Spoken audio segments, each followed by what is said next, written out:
स्वागत। बातमी आहे मनोज जरांगे यांनी केलेल्या वक्तव्यासंदर्भात। नवे डाव आखण्यासाठी बरेच जण कामाला लागलेले आहेत। मुख्यमंत्री आणि आरोग्य मंत्र्यांच्या जवळचा आमदार षडयंत्र रचतोय, सरकारचा रडीचा डाव सुरू आहे असे गंभीर आरोप मनोज जरांगे यांनी केले। गृहमंत्र्यांचा ऐकून गुन्हे दाखल केले तर जड जाईल। आता 3 राजे आहेत पण कुणाला दया माया नाही। सगळे सोयरे अधिसूचनेच्या अंमलबजावणीशिवाय हटणार नाही असं वक्तव्य मनोज जरांगे यांनी केलंय। आता नवीन एक नवीन सापडून आणलाय। उंदरावणी मिशा वाढलेल्या त्यांनी इकडून थोड्या आता त्यो पाठवलाय। काही असणारे बिचारे थोडेफार नाराज फराज असणारे त्यो गोळा करतोय, मुंबईला गुलाल उधळायला घेऊन जातोय आणि त्यांच्या माध्यमातून षडयंत्र रचायला लावलंय। तो मुख्यमंत्र्यांच्या जवळ आहे, आरोग्य मंत्र्यांच्या जवळच आहे। बघूयात, सगळ्यांचंच नाव घेऊ वेळ आली तर।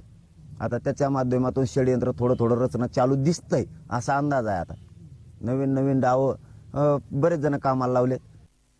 सरकारला पहिला डाव सुधारणा म्हणून रडायला लागलं। राजा आलं तरी बी राज्य फेडायला तयार नाही। तुमच्यावरच राज्य बसलेलं आहे म्हणतो तरी बी आम्हालाच आमची बारी। तुम्ही टिदांडू खेळलेले आहेत का? तसं डाव आल्याला बी रडून सोडायचं, राज्य द्यायचं नाही त्याला। राज्यच घेणार आम्ही, तो ऐकू। पूर्वी उपोषण केलं तर राजाला दया यायची। हे राजे आहेत का कोण आहेत? 3 राजामुळे कोणत्याच राजाला कळाना गादीवर मी एक कोणीच निर्णय घ्या ना। एक राजा व्हा ना कोणीतरी, तेव्हा जनता जगन ना। तुम्हाला 17 जणांना विचारायचं मग यायचं निर्णय घ्यायचे, कसं होईल?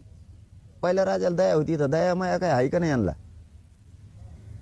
जबाबदारीच यांची आहे ना, राज्य कसं चालवायचं काय करायचं। शेवटी जनता बिथारल्यावर जनता काय करणार आहे? या मराठा समाजावर मी प्रेम करतो, माया करतो। माझी जर या समाजावर निष्ठा नसती तर रातचीच घरी निघून गेलो असतो। आज समाजाला मायबाप मानले, त्या मायबापाला अर्ध्या सोडून मी कुठं जाऊ शकत नाही।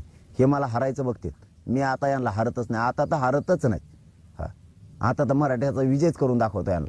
फक्त आपण डाव बदललाय। रोज रास्ता रोको होता तर त्याचं रूपांतर रोज धरणे आंदोलनात केले।